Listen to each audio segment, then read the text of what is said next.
Guys ഇന്ന് Sunday ആണ്, കോളേജില്ല, പ്രത്യേകിച്ച് വേറെ ഒരു പരിപാടിയില്ല. നല്ല അടിപൊളി കാലാവസ്ഥ, ഇങ്ങനെ കിടന്ന് ഉറങ്ങാൻ തോന്നും. ബട്ട് കുറേ നേരം ഉറങ്ങുന്നത് ആരോഗ്യത്തിന് നല്ലതല്ല എന്ന് പറഞ്ഞ് അമ്മ എന്നെ നീപ്പിച്ചു. അപ്പോൾ രാവിലെ തന്നെ എണീച്ചൊന്ന് ഉറക്കത്തിൻ്റെ മപ്പ് വിടാൻ വേണ്ടി ഇങ്ങനെ നടന്നുകൊണ്ടിരിക്കുകയാണ്. അപ്പം ഞാൻ കരുതുന്ന ഒരു സൺഡേ വ്ളോഗ് എടുക്കാമെന്ന്. കുറേ ആയി ഡെയിലി വീഡിയോ ഇടണം എന്നൊക്കെ കരുതാറുണ്ട്. ബട്ട് എൻ്റെ മടി അതിനങ്ങോട്ട് അനുവദിക്കാറില്ല ഗൈസ്, അതാണ് വിഷയം. അപ്പോൾ ഞാനിതേ കുറേ ഫോട്ടോസും വീഡിയോസൊക്കെ ഇങ്ങനെ എടുക്കായിരുന്നു കേട്ടോ രാവിലെ തന്നെ. പിന്നെ ഇതേ ബ്രേക്ക്ഫാസ്റ്റ് കഴിക്കുമ്പോൾ ഈ പൂ തലേന്ന് എടുത്ത് വരാൻ വേണ്ടി ഞാൻ മറന്നു. അച്ഛൻ എൻ്റെ അടുത്ത് അടിച്ചു വരാൻ പറഞ്ഞപ്പോൾ ഞാൻ പറഞ്ഞു ഗൈസ് വയസ്സായാലും അടിച്ചിടുന്നത് നല്ലതാണ്, വ്യായാമമാണെന്നൊക്കെ പറഞ്ഞു. എൻ്റെ അച്ഛമ്മനെ ഞാൻ പറ്റിച്ചു ഗൈസ്, പാവം.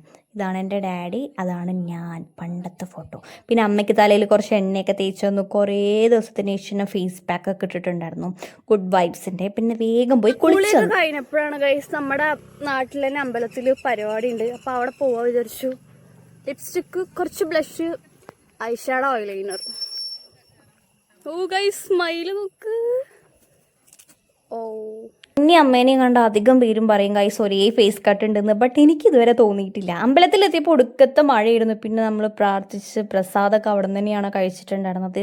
അമ്പലത്തിലൊരു മാസ്റ്റർ പീസാണ് ഗൈസ് ഈ കുളം. പിന്നെ നമ്മൾ അവിടെ പോയി കുറേ ആസ്തെറ്റിക് ഫോട്ടോസും വീഡിയോസൊക്കെ എടുക്കാൻ ഉദ്ദേശിച്ചെങ്കിലും നടന്നില്ല. കാരണം അപ്പോഴേക്കും നല്ല മഴ പെയ്തിട്ടുണ്ടായിരുന്നു. പിന്നെ വേഗം തിരിച്ച് വീട്ടിലോട്ടൊന്നും മമ്മി ഇതേ ചിക്കൻ കറിയൊക്കെ വെക്കാൻ വേണ്ടിയിട്ടുള്ള പരിപാടിയിലായിരുന്നു. അപ്പം ഞാൻ കരുതി വെറുതെ നിൽക്കാതെ ഞാനും കൂടെ അമ്മേനെ ഹെൽപ്പ് ചെയ്യാമെന്ന്. അപ്പം അത്രേ ഉള്ളൂ, ബൈ.